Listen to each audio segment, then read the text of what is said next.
그러면 결국은 이제 이거 보내는 것에 대해서 정부가 통제 안 하고 뭐 하고 있느냐. 그럼 예를 들면 이게 이제 남남 갈등이잖아요. 그렇죠. 그래서 핵 잠수함이라고 하는 것은 잠수함에서 핵무기만 쏠 수 있으면 그게 핵 잠수함이다라고 규정을 했거든요. 네. 그래서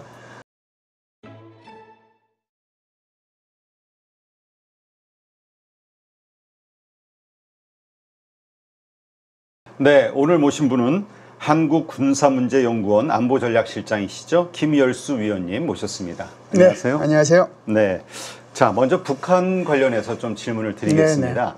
북한의 대남 오물 풍선 왜 이렇게 자주 내려보내는 겁니까? 안에 뭐 별것도 없어요. 쓰레기들 막 집어넣고 그랬다는데. 네. 북한이 이제 오물풍선을 내려보내기 시작한 게 5월 말부터거든요. 네. 그래서 아마 이번까지 하면은 17번째 정도 될 겁니다. 그래서 지금 이제 최근엔 한 5일 동안 계속해서 부양을 했잖아요. 1250개 정도가 부양이 됐고, 그 중에 한 340개 정도가 이제 우리 한국 땅에 떨어진 것 같습니다. 네. 그 이제 오물풍선이 이게 변천을 좀 보이는데요.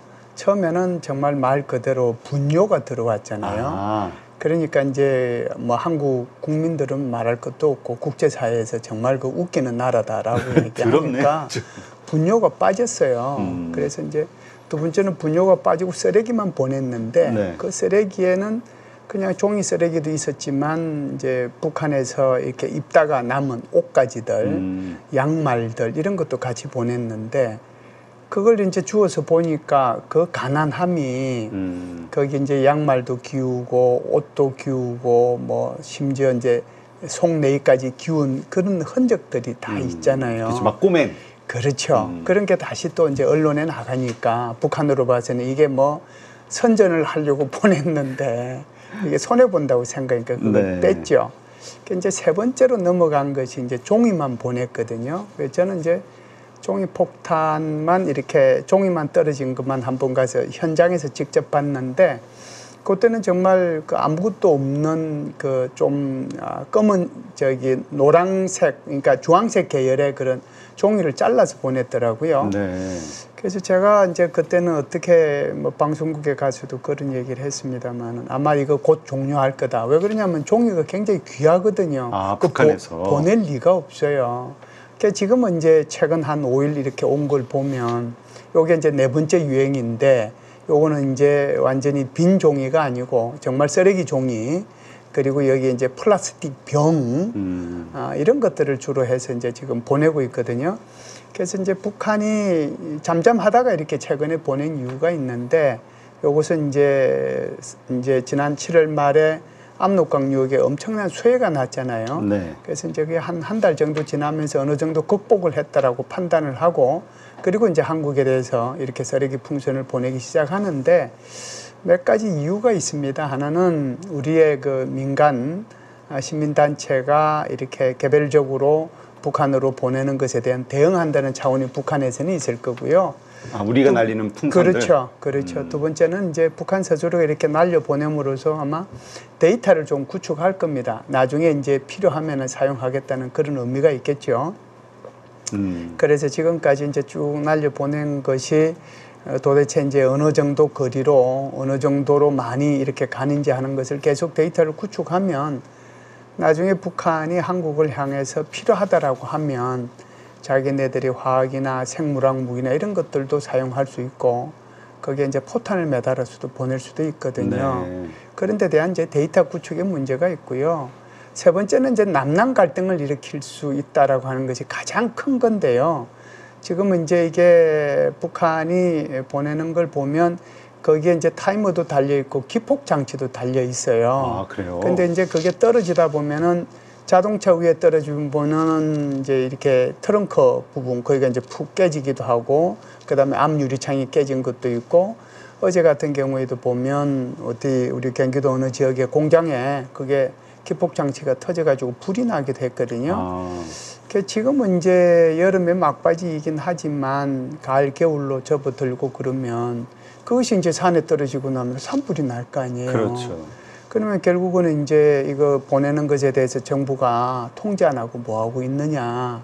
그럼 예를 들면 이게 이제 남남 갈등이잖아요. 그렇죠. 그래서 북한은 지금 크게 보면은 세 가지 차원에서 그렇게 지금 계속해서 대남 쓰레기 풍선을 보내고 있다 이렇게 볼 수가 있죠. 네, 이게 작년인가 재작년에 그 중국도 그 기후 풍선이라고 하면서 큰 대형 풍선을 날려가지고 미국하고 분쟁이 있었던 적이 있었잖아요. 그렇죠. 거기서 아이디어가 온 건가요? 근데 스케일이 너무 다른데. 그러니까 이제 지금 같은 경우는 여름 같은 경우에는 통상 보면 남동풍이 많이 불거든요. 네. 어제 같은 경우에는 남풍이 불었단 말이죠. 그 남풍이 불면은 당연히 북한에서 띄워도 한국으로 못 오죠. 몇 개는 이제 그 바람의 영향을 받아서 올 수 있지만 오히려 북쪽으로 더 간단 말이죠. 남풍은 남쪽에서 부는 거잖아요.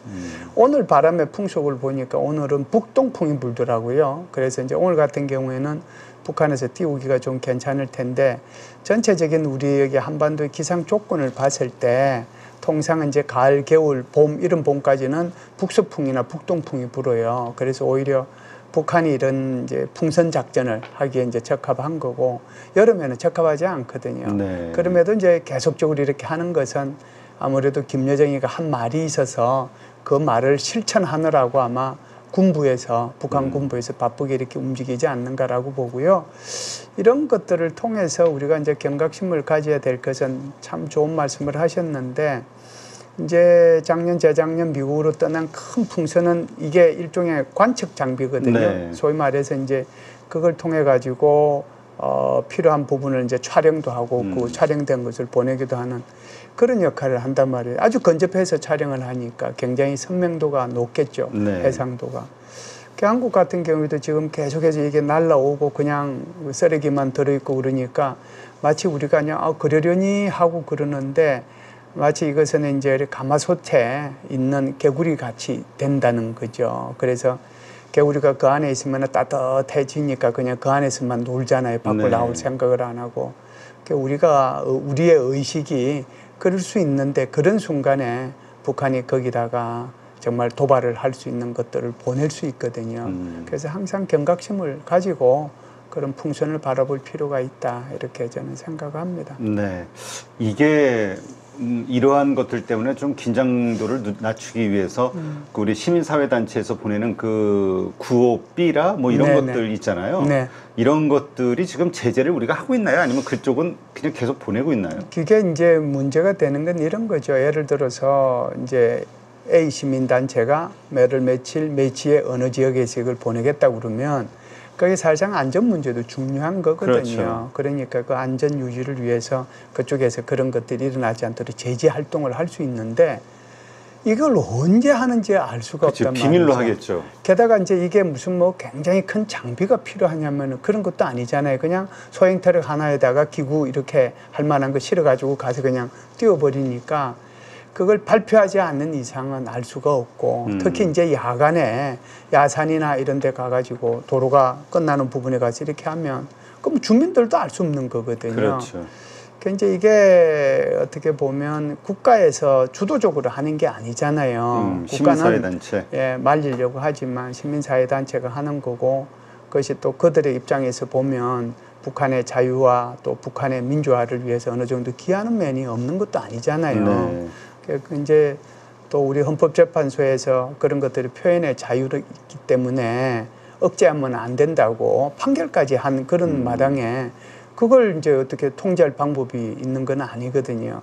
근데 이런 데 비해서 이제 북한은 조직적으로 정부에서 이걸 주관하고 그렇죠. 있고 그 시행 주체가 군이단 말이죠. 그래서 북한의 군이 우리가 북한 쪽을 바라다 보면서 해주 쪽에 4군단, 그다음에 우리의 뭐 포천, 동두천, 뭐 이 앞쪽에 2군단, 5군단, 1군단 순으로 돼 있는데 군단 단위로 한 개씩 아예 군에서 이런 보내는 부대가 있어요. 아, 그래요? 예, 거기서 이제 지금 이렇게 조직적으로 보내고 있는데 우리 군에도 다 그게 있어요. 심리전 부대가 있어서 보낼 수 있음에도 불구하고 단 한 번도 이걸 군 차원이나 국가 차원에서 보내지 않거든요. 네. 근데 이제 그거 보내는 것도 북한은 거기다가 쓰레기 같은 걸 해서 보내니 정말 이건 참으로 국가로서 좀 창피한 일을 북한 스스로가 하고 있지 않은가 이런 생각도 해요. 네.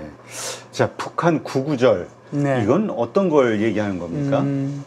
우리가 이제 1945년도 8월 15일 날 정부 수립을 했잖아요. 네. 그것처럼 북한도 정부 수립일을 9월 9일 날 이제 했다라고 자신들이 얘기를 합니다. 날짜는 뭐 여러 가지 얘기들이 있는데 어찌됐든 그 구구절이라고 얘기를 해요. 그래서 그 구구절을 정부 수립일로 이렇게 정해서 하는데 오늘이 이제 9월 9일이니까 46주년 되는 날이죠. 그래서 이제 이게 76주년 죄송합니다. 이제 북한 같은 경우는 통상 이런 정주년 꺾어지는 해죠. 5년 단위, 10년 단위. 그럴 때 아주 큰 이제 대규모 행사를 하고 열병식도 하잖아요. 네. 김일성 광장에서. 그런데 이제 올해 같은 경우는 꺾어지는 게 아무것도 없어요. 그래서 구구절이 이제 오늘인데 지금까지 7월 달 내내 8월 뭐 거의 하순까지 계속해서 수해 때문에 이제 김정은이가 이리 뛰고 저리 뛰고 하는 모습만 나오고 그 수많은 사람들이 죽고 뭐 그랬는데 이걸 이제 계속 거기만 할 수 있으니까 방향을 전환해야 되겠다는 생각도 드는 거죠. 9월 9일을 기점으로 해서. 그래서 아마 오늘 북한에서는 이제 행사를 자체적으로 할 겁니다. 그게 이제 금수산이 아니죠. 거기 북한에서 김일성 광장이 아니고 거기서 하게 되는데 거기에는 이제 작년 같은 경우에는 75주년 꺾어지는 해였기 때문에 노농저기군의 그 열병식이 있었던 데입니다. 네. 그래서 올해 같은 경우에도 그 열병식이 노농저기군 정도는 하지 않겠는가라고 보고 저녁에 이제 경축 행사하고 연회 뭐 이런 것들이 아마 이루어질 것으로 보고요. 아마 이것을 기점으로 해서 북한도 또 이런 도발을 할 가능성도 있지 않겠는가 이런 생각을 해요. 네, 그렇군요. 근데 특이할 만한 것은 이제 구구절을 앞두고 해군력을 아주 네네. 강화할 것이다 이런 얘기를 했습니다. 네. 획기적으로 강화하겠다. 이 어떤 의도고 어떤 일들이 현재 벌어지고 있는 거죠? 예, 이거는 뭐 제8차 당대회 때도 해군력 강화하겠다고 김정은이가 이제 뭐 당대회를 통해서 얘기를 했는데 뭐 아시다시피 이제 북한의 해군력과 공군력이라고 하는 것은 굉장히 편향적이거든요. 북한의 육군력은 뭐 굉장히 이제 세죠. 센데 해군력은 잠수함 가지고 있는 거 이제 전체적으로 잠수정까지 포함해서 한 70척 정도 되는데 그거만 빼고는 이제 함정이라고 하는 것이 있을 만한 게 없어요. 네. 그래서 척수면에서도 그렇고 톤수면에서도 그렇고 한국하고는 비교가 안 되는 거고요. 공군 전력도 마찬가지거든요. 북한의 공군 전력이 뭐 지금 뭐 우리의 그 스텔스기가 있어서 북한 상공을 뭐 솔직히 말해서 휘젓고 다니도 북한이 이걸 알아낼 방법이 없을 정도고 뭐 북한의 공군기하고 뭐 한국의 공군기가 뜨면은 글쎄요 다 떠도 뭐 교전해서 몇 시간 만에 북한 공군기 하나도 안 남을 겁니다. 그러니까 북한의 해군력 공군력이 굉장히 약한데요. 김정은이가 이제 이렇게 얘기한 것은 북한의 지금 공군력을 하려면 공군력은 가지고 사와서 들어와야 되잖아요. 그런데 해군력 같은 경우는 자기네들이 해군 함정은 건조할 수 있다라고 생각하는 거죠. 그래서 지금 뭐 모르죠. 뭐 북한의 여러 가지 무기 체계들이 이렇게 보면 다 해킹을 통해 가지고 역설계하거나 또는 해킹을 통해 가지고 이걸 만들고 있거든요. 우리의 이런 방산업체에서 여러 번 이런 해킹을 통해 가지고 중요한 정보들이 털렸다는 말들이 있었단 말이죠. 그래서 북한이 이런 것들을 기준으로 해서 한국이 만들고 있는 이런 해군력 또는 함정 그런 것들이 이제 자신들이 이제 기술을 이렇게 해킹을 해온 걸 기준으로 해가지고 만들려고 하고 있지 않을까 이런 생각을 해요. 그래서 북한 같은 경우에는 해군력이라고 하는 것 자체가 함정은 워낙 없다 보니까 이제 김정은이가 지속적으로 여기 이제 얘기를 하고 있는 거고 그래서 언제 새로운 해군기지 건설하는 것을 갖다라고 노동신문에서 밝히지는 않았어요. 그런데 이제 북한에서 언제 갔다고 얘기는 안 했지만 그래도 김정은이가 해군기지도 가고 그다음에 포병학교도 이렇게 순찰하고 시찰했다라게 하는 것이 노동신문을 통해서 나왔거든요. 이제 그런 차원에서 보면 해군력에 초점을 맞춰서 우선 해군력부터 좀 강화시키겠다. 이런 의지를 갖고 있는 것 같습니다. 네. 그러면서 나온 게 이제 탄도미사일 잠수함 SSB. 네네. 여기에 무슨 설비를 장착하는 의장 공사를 진행했다. 이게 어떤 얘기입니까? 심포 C급이라고 하는데. 네, 이게 이제 북한 같은 경우에는 그 로미오급도 있고 지금 말씀하신 것처럼 뭐 심포급도 있고 그러는데 심포 C급이라고 하는 것이 이제 작년도 북한이 9월 6일 날 핵 추진 잠수함이 아니고 핵 잠수함이라고 하는 거 이걸 이제 진수식을 가졌거든요. 그러니까 작년도에 이제 9월 9일이 작년도에 75주년이라고 제가 말씀드렸잖아요. 정부 수립일. 그걸 기념하기 위해서 9월 6일 날 여기 핵 잠수함을 추진했단 말이죠. 그래서 이걸 섣불리 이제 이걸 통상 어떤 배든지 간에 이게 뭐 함정이든 또는 잠수함이든 이걸 추진을 하게 되면은 추진해서 한 1년 동안 시험 평가하고 운영하고 뭐 그렇게 합니다. 그렇게 하는데 작년에 이제 이걸 진수식을 했는데 올해 5월 말부터 이걸 이제 건조한 땅으로 이걸 좀 해안가에 대기시키고 있다가 끌어올렸거든요. 그러니까 이제 드라이독으로 끌어올렸다는 것은 밑부분을 뭘 수리할 만한 것이 있다는 거잖아요. 네. 그러면은 이제 음량 탐지라든지 추진 기관이라든지 이런 것들을 갖다가 다시 이제 새로 보완하거나 보강하기 위해서 그렇게 드라이독에 올려가지고 지금 그런 작업을 해 나가고 있지 않은가 이렇게 보죠. 네. 그러니까 이게 핵 추진 잠수함은 아니고 핵 무기를 실은 네. 그냥 핵 잠수함 이렇게 이해를 해야 되는 거군요. 그렇죠. 이게 이제 북한으로 봐서는 이게 3,000톤급이라고 그러는데요. 사실상 북한에서 제일 이제 잠수함 많은 게 1,800톤급 로미오급인데 이것을 이제 개량한 거거든요. 개량한 건데 사실상 우리나라의 3,000톤급 잠수함도 여기 SLBM이라고 하는 거, 그러니까 잠수함에서 발사하는 그 발사관이 대부분 이제 다른 나라도 그렇습니다만 6개입니다. 네. 그런데 여기 김군옥함 같은 경우는 10개예요. 그래서 한 4개 정도는 좀 구멍이 좀 크고 발사관이 예, 그래서 아마 이거는 북한에서 미니 SLBM 그런 정도를 발사하는 거고 그다음에 이제 한 6개는 발사관이 좀 작은데 이것은 북한이 순항 미사일을 발사하거나 뭐 그 용으로 그렇게 10개를 만들지 않았는가 이렇게 보는데 그 지금 질문하신 것처럼 김정은이가 핵 잠수함에 대해서 정의를 했어요.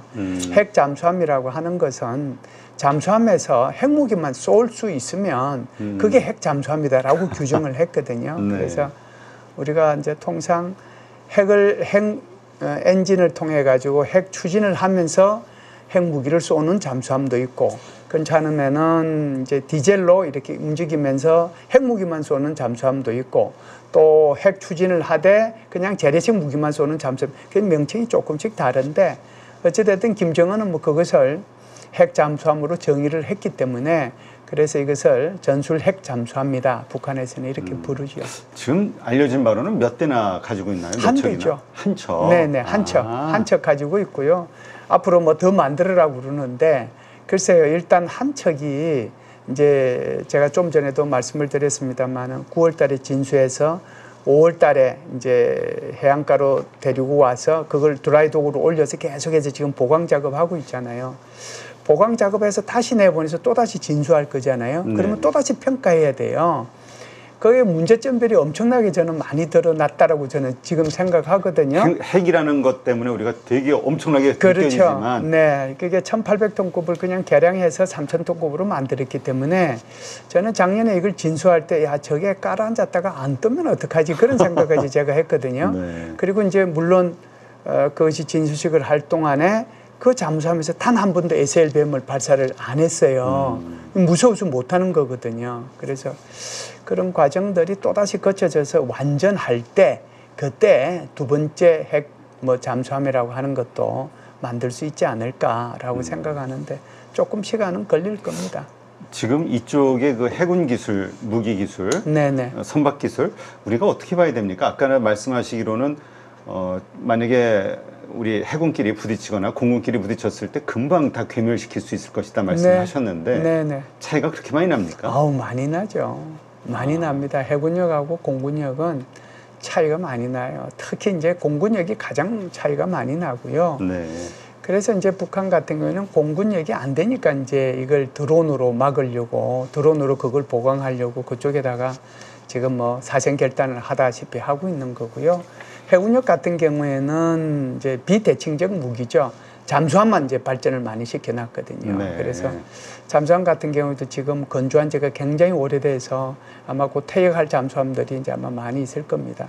결국은 함정 같은 경우에는 대한민국은 이게 지금 뭐 3,000톤급 잠수함도 있지만 이지스 함정이 있잖아요. 그렇죠. 이지스 함정이 꿈의 함정이거든요. 모든 이제 전투를 수행할 수 있는 건데 북한은 그 생각도 못 한단 말이죠. 그러니까 그거는 차이가 좀 많이 나죠. 네.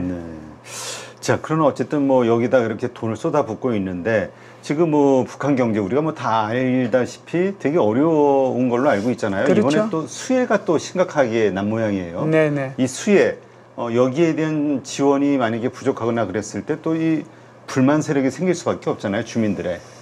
지금 이제 압록강 지역에 7월 말에 수해 난 게 가장 이제 피해를 많이 본 게 평안북도하고 자강도거든요. 그런데 북한에서 지속적으로 평안북도 것만 이제 많이 영상을 내보냈고 또 평안북도 그 주민들만 이제 평양 인근으로 뭐 데리고 와서 또는 평양의 4.25 여관에서 이렇게 이제 재우고 뭐 한 2,000명 정도.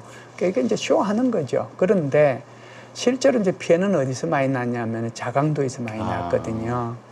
근데 자강도가 거기가 군사 시설이 많습니다. 거기서 미사일 탄두 생산해 내고 일반 이제 포병 탄두도 생산하는 28 기계공업소 같은 게 이제 그 대표적인데 그걸 이제 플랜디 랩스라고 하는 그 인공위성에서 이제 그 찍어가지고 그 전에 이제 수해가 나기 전하고 수해가 난 위에 난 이후하고 비포 애프터를 이렇게 찍어서 이제 낸 거를 봤어요. 보니까 거기 다리도 뭐 2개인가 떠내려가고 도로도 유실되고 건물도 없어지고 이제 텐트는 이제 수천 동이 쳐져 있고 뭐 그런 상황이거든요. 그러니까 그런 데 대한 이 북한의 무기 생산하는 공장도 침수를 받았으니 아마 그 북한 주민들은 엄청나게 많은 피해를 입었을 거다. 그래서 작게는 2,000명 정도 얘기하고요. 이재민이? 아니요. 사망자가? 사망자가. 그렇게 많이 났습니까? 예, 많게는 뭐 3,500명까지 이렇게 얘기하는 사람들도 있고. 그러다 보니까 이제 그 김정은이가 바로 이제 신의주에서 노동당 정치국 회의를 해요. 회의해가지고 거기 자강도, 평안북도 여기에 이제 경찰서장, 우리말로 하면은 경찰서장, 거기에 당 비서, 예? 그런 사람들 이제 해임도 했다고 그러는데 최근에 나오는 뉴스를 보면은 해임을 넘어서 처형된 사람만 간부급만 20명이 넘는다고 하거든요.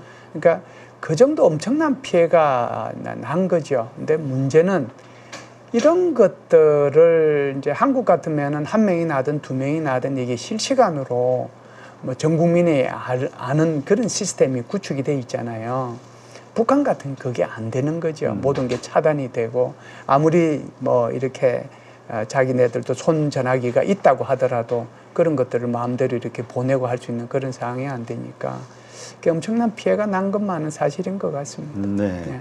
그리고 그것으로 인해서 뭐 30만 명 북한 청년 동원령을 내렸다 그러는데 그 규모를 보면 뭐 상당히 심각한 것 같긴 한데. 그렇죠. 이제 뭐 북한에서는 이런 일이 있을 때마다 이제 예를 들면 이제 우리 옛날 말로 하면 자원 입대 뭐 이런 표현이 있잖아요. 그러니까 탄원한다라는 표현을 북한에서는 쓰는데요. 나를 그쪽으로 좀 보내달라라고 이제 탄원하는 거죠.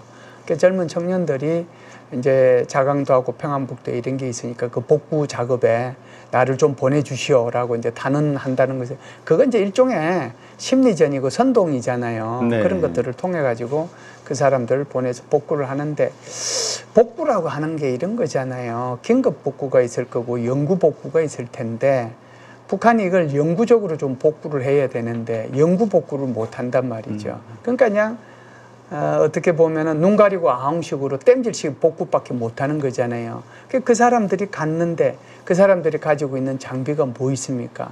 가지고 있는 것은 몸하고 아무것도 없이 곡괭이 하나 가지고 가서 하면은 그것이 무슨 영구적으로 복구가 되겠어요? 그렇죠. 그런 거 복구밖에 안 되면 그럼 내년에 또 수해 오면 어떡하죠? 그러니까 이게 이제 반복이 되는 거죠. 게다가 이제 산에는 나무 하나도 없어요. 나무 없는데 거기다가 뭐 이렇게 보리 심어라, 여기에 감자 심어라, 고구마 심어라 그러니까 개간식으로 전부 다 이제 이렇게 돼 있으니까 다 쓸려 가버리는 거거든요. 그러니까 이게 이제 해마다 악순환이 다시 악순환을 부르는 그런 결과를 가져온다고 봐야죠. 산에 나무가 없다는 거는 너무 벌목을 함부로 했다는 얘기인가요? 그렇죠. 뭐 한국이 산림 녹화를 잘해서도 이게 지금 오늘날 전 세계에서 가장 모범적인 산림 녹화국이 됐지만 우리가 이렇게 단기간에 경제 성장을 이루지 않았으면 산에 이 정도로 지금 뭐 푸르게 나무가 있으리라고 생각을 못 해요. 네. 그러니까 경제 성장이 이루어지니까 너도 나도 이제 산에 나무를 이용해서 땔감을 이용하는 것이 아니라 가스나 기름을 이용을 해서 다 땔감으로 또는 이제 밥 짓는 것으로 사용하는 거잖아요. 북한은 그게 안 되니까 할 수 없이 산에서 이 모든 것을 해결해야 되는 거잖아요. 그렇죠. 그 땔감이라고 하는 것이 맨날 땔감이 나옵니까? 그러니까 생나무 자르는 거고 또 생나무 자르면 잘랐다고 또 죽이고 그 이런 악순환이 계속 있는 거죠. 네.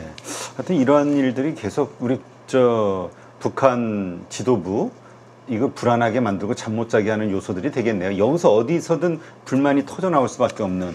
그 이게 이제 통제된 사회와 그러지 못한 사회의 차이라고 볼 수가 있는데요. 북한이 이제 예를 들어서 뭐 이런 언론이라든지 그렇지 않으면 하다못해 SNS라든지 이런 것들도 자유로이 이용할 수 있고 내가 상대방하고 얘기했을 때 저 친구가 나를 밀고 하지 않을 거라는 확실한 믿음만 있으면은 그게 알게 모르게 사회 저변으로 퍼져나가서 하나의 세력이 이제 모일 수 있는 거잖아요. 근데 북한은 이제 그런 것들이 근본적으로 좀 힘든 사회죠. 워낙 통제 기제가 잘 발달되어 있고 밀고 하지 않으면 자기가 죽는다는 그런 인식이 있기 때문에 그래서 그런 큰 사고 뭐 2,000명, 3,000명 이러면은 정말 이거 상상을 초월하는 거잖아요. 그 많은 사람이 죽었다라고 하면. 그렇죠. 근데 북한에서는 그래도 한 달 정도만 거기에 전념하는 척 하다가 이제 8월 25일부터 오히려 김정은은 무슨 뭐 드론, 자폭 드론 공개하기도 하고 240mm 신형 방사포 그거 검수사격 하는 데 가고 그리고 이제 좀 전에도 우리가 뭐 얘기를 나눴습니다만은 새로운 해군 기지 건설하는 데 가고 또 무슨 뭐 포병학교도 가고 방향을 바꾸는 거거든요. 그런데도 이제 북한이 저렇게 북한 사회가 지금 뭐 바깥으로 보이기에는 독려하는 것은 안 보이죠. 안으로는 아마 곪고 있을 거다 이렇게 봅니다. 네, 알겠습니다. 이러한 현재 북한의 모습 참 안타깝네요. 이게 그렇죠. 하여튼 뭐든지 주민들이 제일 고생이죠. 뭐 힘들고. 네, 북한에서 일어나고 있는 상황들 한번 점검해 봤습니다.